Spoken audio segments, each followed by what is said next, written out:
क्या चाह रहे हैं, चतरा के बारे में सबसे ज्यादा लगातार वो मैसेज कर रहे हैं, कमेंट कर रहे हैं, और अभी भी उनको यकीन नहीं हो रहा है कि चतरा में क्या हो रहा है। तो मैं आपको बता दूं, प्रिंस कुमार जी हैं,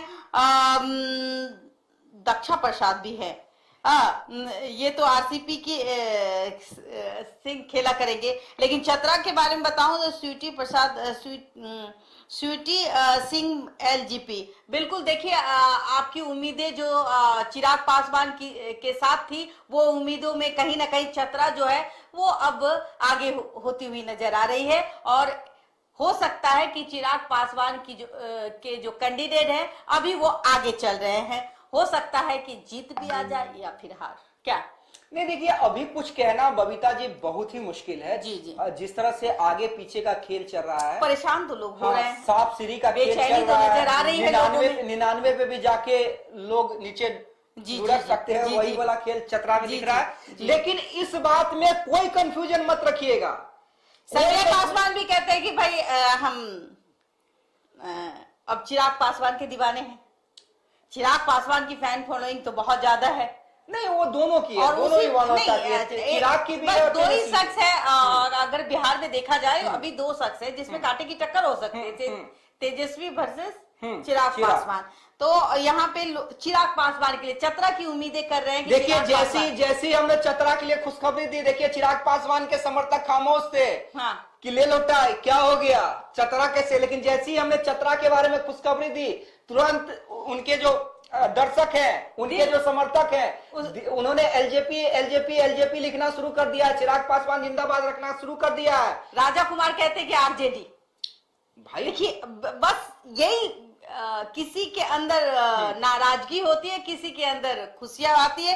तो अभी जो खुशी है वो एलजीपी के जो चिराग पासवान है उसके लिए और उसके दर्शकों के लिए है और उनके चाहने वालों के लिए है। और आरजेडी के लिए भी उम्मीदें बरकरार है। अभी आप बहुत जल्द उम्मीद छोड़ना नहीं है, आगे बढ़ना है। और देखिए फिर इंडिया, झारखंड की बात करूं तो इंडिया 48 और एनडीए 31, मतलब अब अदर्स जो है वो कम होती हुई नजर आ रही है। मतलब अब 2 सीटों पे कहीं लग रहा है कि बिल्कुल बिल्कुल। लेकिन ये जो आंकड़ा है ये 26 से 5 सीट का आंकड़ा नहीं बढ़ा है।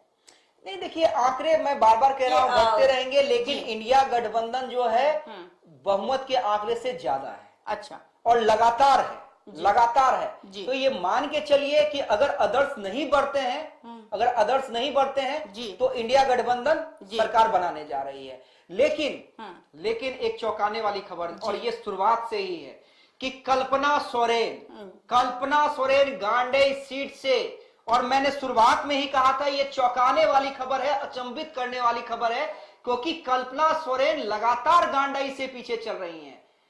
और गांडेय उपचुनाव जिन्होंने कल्पना सोरेन ने जीत दर्ज की थी, हेमंत सोरेन की पत्नी। लेकिन ये भी हो सकता है, अभी देखना होगा। नहीं ठीक है, लेकिन लगातार पीछे चल रही हैं बबीता, वो अचानक से स्वीप कर जाए। एक बार भी वोट का अंतर जो है वो कम नहीं हुआ है, लगातार पीछे चल रही है। और गांडेय सीट ये कंफर्म माना जा रहा था। और कल्पना सोरेन, देखिए ठीक है हेमंत सोरेन मुख्यमंत्री थे, लेकिन जो महिलाओं का कमान संभाला था, जो महिला योजनाओं का कमान संभाला था, और आपको याद होगा जब हेमंत सोरेन जेल में थे, भले ही चंपई सोरेन मुख्यमंत्री थे, लेकिन हर कमान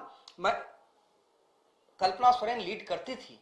और उसके बाद गांडेय से पीछे चल रहा है, एक अचंभित, एक हैरान करने वाली खबर है। हो सकता है कि दूसरे विधानसभा में जिस तरीके से कांटे की टक्कर नजर आ रही थी, तमाम चैनल जिस तरीके से आगे बढ़ रहे थे, तो जाहिर सी बात है कि वो कहीं ना कहीं अपने ही विधानसभा में दौरा उनका कम हो गया हो, ये भी हो सकता है। देखिए विशाल प्रसाद 9745 वोट से आगे अभी भी चल रहे हैं, 9745, और विधानसभा उपचुनाव में ये आंकड़ा काफी महत्वपूर्ण है।